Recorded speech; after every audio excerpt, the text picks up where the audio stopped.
Hai, Cuanomics di sini, apa kabarnya di sana? Kalau kabarnya IHSG di pekan ketiga bulan September 2025 ini ternyata sempat tembus all time high. Tapi akankah kondisi ini terulang kembali? Langsung saja kita ngobrol dengan pengamat pasar modal. Sudah ada Mbak Rita Effendi yang bergabung bersama kita di sini. Halo Mbak Rita, terima kasih ya sudah bergabung nih bersama kita di Cuanomics Liputan 6. Langsung aja nih Mbak Rita, kita perbandingan dulu ya. Di Boleh. tanggal 17 September kemarin kan memang IHSG ini ditutup all time high lah ya. Mhm. Tapi ternyata ada perbedaan nih di tanggal 18 September, ditutupnya berada di zona merah. Kita ngomongin yang terkini dulu deh, sebenarnya Boleh. ada situasi apa sih di tanggal 18 September ini? Iya, tanggal 18 September ini ternyata ada hasil dari The Fed yang memberikan pemotongan suku bunga. Sebenarnya itu hal yang sangat positif, tapi ada beberapa hal yang menurut beberapa investor itu diambil langkah untuk profit taking, dan diperkirakan juga The Fed kan mengindikasikan akan menurunkan suku bunga sebanyak 2 kali lagi tahun ini. Tapi indikasi penurunan itu untuk 2026 tuh hanya sekali, dan 2027 dan hanya sekali. Kemudian 2028 itu tidak ada pemotongan suku bunga. Itu proyeksi yang ditampilkan. Itu ternyata membuat beberapa investor itu menganggap kurang cukup ya hasil dari pemotongan suku bunga itu. Jadi banyak juga yang mengambil langkah untuk profit taking untuk hari ini. Oke, jadi itu yang menyebabkan sebenarnya IHSG di tanggal 18 September ini ditutup di zona merah ya. Cuman kalau kita bandingkan dengan tanggal 17 September masih Kemarin. berada di level 8.000 juga ya Mbak ya. Benar-benar. Walaupun ya di tanggal 18 Septembernya turun gitu ke zona merah. Kira-kira perbandingannya ketika di tanggal 17 September apa sih yang terjadi? Kemarin itu ada cut suku bunga juga dari kita kan, dari BI Rate, yang memang itu di luar dugaan, karena prediksi awal adalah nggak ada cut suku bunga, ternyata ada pemotongan suku bunga. Jadi itu membuat hal-hal sektor yang kayak banking, kemudian properti itu terdongkrak karena ada sentimen positif dari pemotongan suku bunga itu. Dan beberapa saham konglo seperti saham Pak PP itu kemarin membukukan kenaikan yang cukup signifikan, dan hari ini sebenarnya melanjutkan penguatan ya, seperti di saham Petro, kemudian diikutin seperti Cuan dan BRPT itu juga menahan sebenarnya laju indeks ya. Tanpa kenaikan saham konglo ini mungkin kita minusnya lebih besar sih sebenarnya. Cuman ya ini lumayan nahan sih sebenarnya, lebih karena hari ini banyak profit taking. Kemarin orang berantisipasi hari ini ada cut suku bunga, jadi ya lebih sell on news aja sih kayak gitu. Oke, jadi itu ya perbedaan yang terjadi di antara tanggal 17 dan 18 September. Semuanya berarti rata-rata dipengaruhi faktor global atau emang dari dalam negeri sendiri juga turut mempengaruhi nih, apa yang terjadi di di tanggal 18 September? Iya, hari ini mungkin lebih banyak didominasi oleh sentimen global, karena umum sekali biasa habis cut suku bunga, market pagi naik, habis itu kempes. Itu sangat umum deh, banyak dipengaruhi oleh sektor oleh faktor regional kalau untuk hari ini ya. Habis itu kan nggak terlalu banyak sentimen lain yang bisa mendongkrak indeks untuk naik lebih tinggi untuk hari ini. Karena cut suku bunga udah, kemudian apalagi nih, jadi orang lagi nunggu berita-berita lain yang bisa membuat indeks nanti untuk naik lebih tinggi. Tapi bagusnya hari ini indeks kita sempat mencapai all time high baru ya, itu sangat positif, walaupun sempat bergerak di area 7.993 sampai 8.068 ya. Tapi itu udah menurut aku sangat positif ya, karena ada pergerakan ke area yang lebih tinggi dari sebelumnya. Oke, dengan adanya pergerakan, pasar yang memang ke arah positif ini apakah juga turut dipengaruhi oleh kebijakan pemerintah saat ini nih, Mbak Rita? Ya, kebijakan suku bunga, kebijakan dari pemerintah seperti adanya Menkeu yang baru memberikan stimulus di sektor finansial itu sangat memberikan hal yang sangat positif, terutama di sektor banking. Kemudian juga ada beberapa eh, tindakan dari beliau, kayak cukai rokok eh, mau ditelusurin kebocoran di sektor rokok, itu sempat membuat saham-saham rokok itu terbang tinggi ya, 2 hari sebelumnya sempat ara-ara gitu loh. Kemudian juga adanya positif dari MBG. MBG itu membuat harga sektor ayam itu terbang lumayan tinggi. Kayak hari ini Java sampai 2.100 ya kalau nggak salah ya. Jadi itu banyak hal-hal yang membuat ekspektasi market itu sangat positif dengan adanya eh, tindakan atau kebijakan dari MNQ yang baru ini juga. Oke, memang bagaimana sih sentimen dari investor sendiri ya dengan adanya Menkyu yang baru? Ya, investor melihat pertama dari surprise interest rate cut itu juga sangat positif karena kan tadinya diperkirakan nggak ada. Kemudian ekspektasi pertumbuhan ekonomi masih akan cukup baik walaupun masih ada sinyal pelemahan dan tapi kan Menkyu baru itu pro-growth ya, jadi dia sangat mendukung pertumbuhan. Jadi itu sentimen positif juga untuk likuiditas pasar dengan memberikan stimulus dari sektor banking itu membuat saham-saham tadi seperti perbankan diperkirakan bisa menyalurkan kredit lebih baik, ya itu membuat pasar itu lebih confidence ya, jadinya lebih ada, wah ini kayaknya ada perubahan kebijakan yang ke arah yang lebih positif, terutama untuk sektor pasar modal juga sih, lebih ke sana sih. Ya, begitu juga dengan investor asing ya, Mbak Mm. Rita. Mm. Kurang lebih sama juga kah antara yang lokal dengan asing? Asing ada masuk, tapi kayaknya berapa masih big fund itu masih ada kelihatan sell di sektor perbankan, terutama di BCA. Karena BCA memang salah satu sektor banking, salah satu saham perbankan yang secara valuasi masih cukup premium dibanding saham-saham perbankan BUMN lainnya. Mungkin itu juga membuat banyak investor asing yang melakukan profit taking di banking sektor, terutama di BCA itu sih. Hmm. Kalau Mm. misalnya dibandingkan dengan Menteri Keuangan sebelumnya ya, Sri Mulyani Mm. dan juga yang baru saat ini adalah Pak Purbaya gitu ya. Benar. Mm. Seperti apa sih perbedaan sentimen investor nih dengan adanya pergantian Menteri Keuangan ini dibandingkan yang dulu dan juga yang sekarang?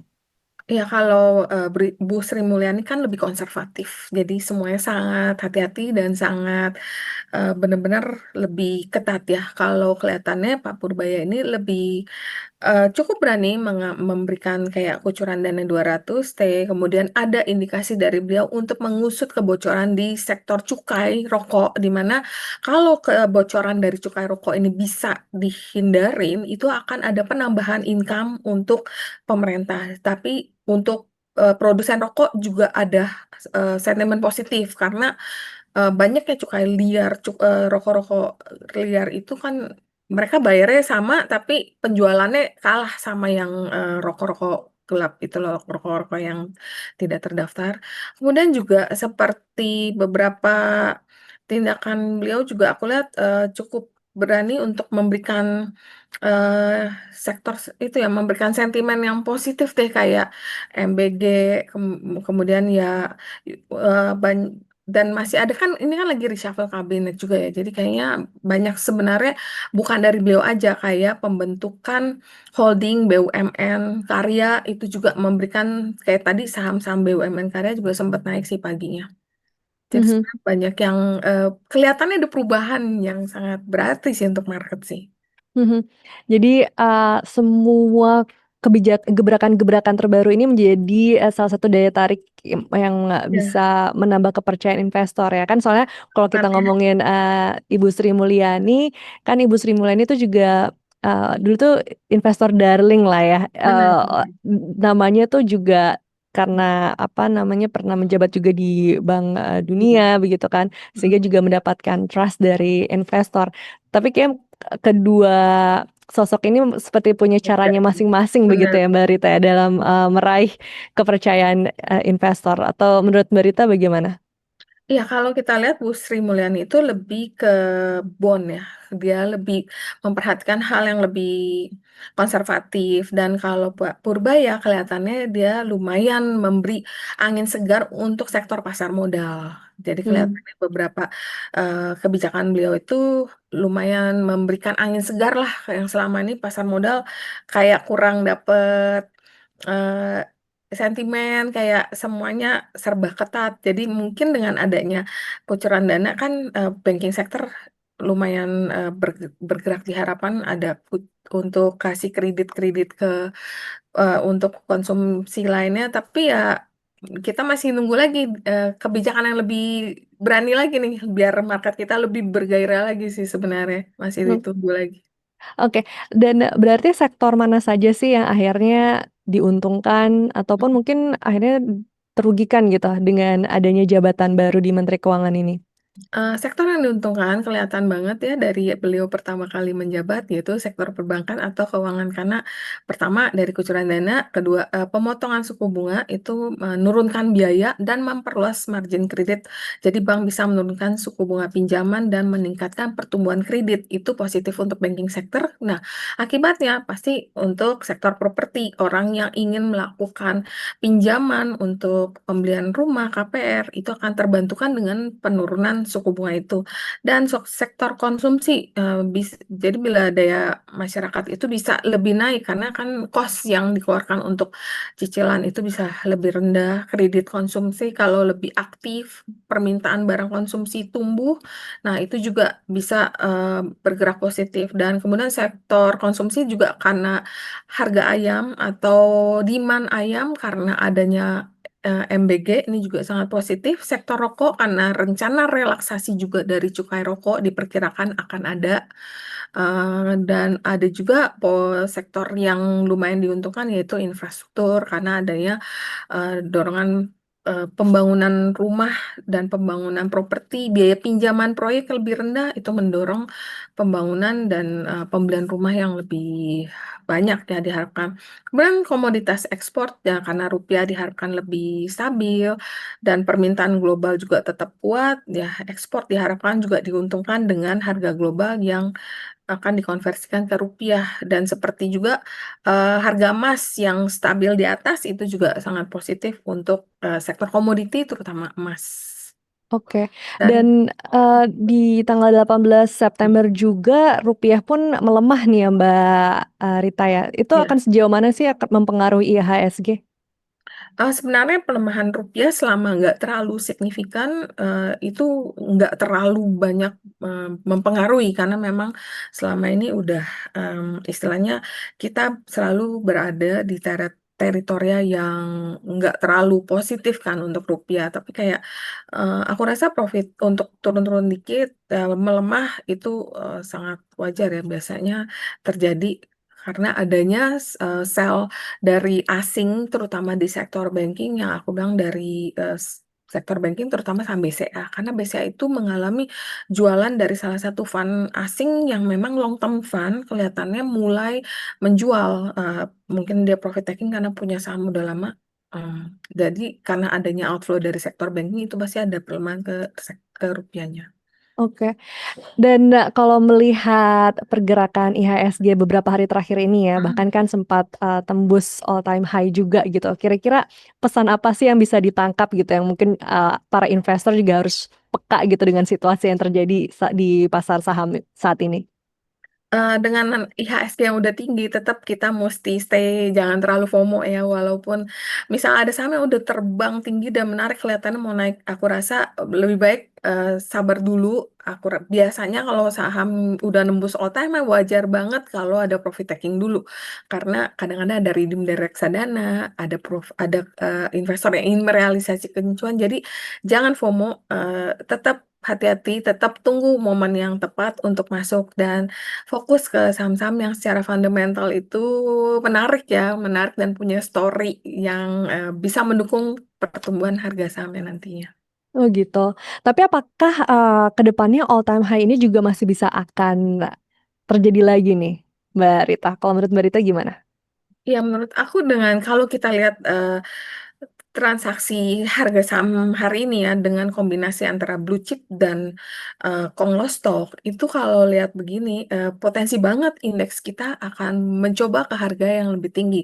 Karena hari ini banyak ditahan oleh saham-saham KPP, di mana kalau kita lihat, Petrosi all time high, kemudian, dan naiknya juga didukung dengan volume yang cukup tinggi, di mana saham-saham lain juga yang terkait dengan PAPP itu rata-rata naik gitu loh. Kelihatannya masih akan dan di mana saham PP itu kan rata-rata market cap-nya gede-gede ya. Jadi kalau saham dia sekali bergerak itu biasanya market itu lumayan positif sih. Di mana nanti bulan November kita juga akan bersiap untuk MSCI ya, diprediksi saham PP kan akan ada masuk lagi ke sana yang biasanya udah mulai bergerak aktif, harganya mulai naik untuk persiapan MSCI sih biasanya udah mulai di-hunting oleh investor. Dan kita juga lagi nunggu IPO yang mungkin salah satu yang terbesar ya untuk tahun ini ya, IPO emas itu. Jadi ini juga sangat menarik sih. Oke, itulah kenapa, buat para investor jangan FOMO dulu gitu ya, Betul. tahan-tahan dulu aja karena berarti nantinya masih akan bisa terciptakan tren yang baru lagi nih atau akan gimana sih Mbak Rita? Ya, aku sih sangat positif ya dengan indeks, dengan adanya Pak Purbaya, dengan kebijakan-kebijakan yang lumayan pro-growth. Jadi ini sangat, aku rasa akan ada tercipta all-time high baru di indeks kita atau di salah satu saham yang berkapitalisasi besar, seperti itu. Oke, tapi itu akan terjadi asal skenarionya itu gimana tuh Mbak ke depannya? Jangan sampai ada skenario yang terjadi, Ya, jangan seperti apa? sampai jangan sampai sorry, makronya atau secara regional terjadi kebijakan yang di luar kayak kejadian yang kemarin, misalnya Donald Trump memberikan sanksi ekonomi atau memberikan hal-hal yang di luar ekspektasi pasar lah, itu bisa mempengaruhi pergerakan saham kita secara pasti.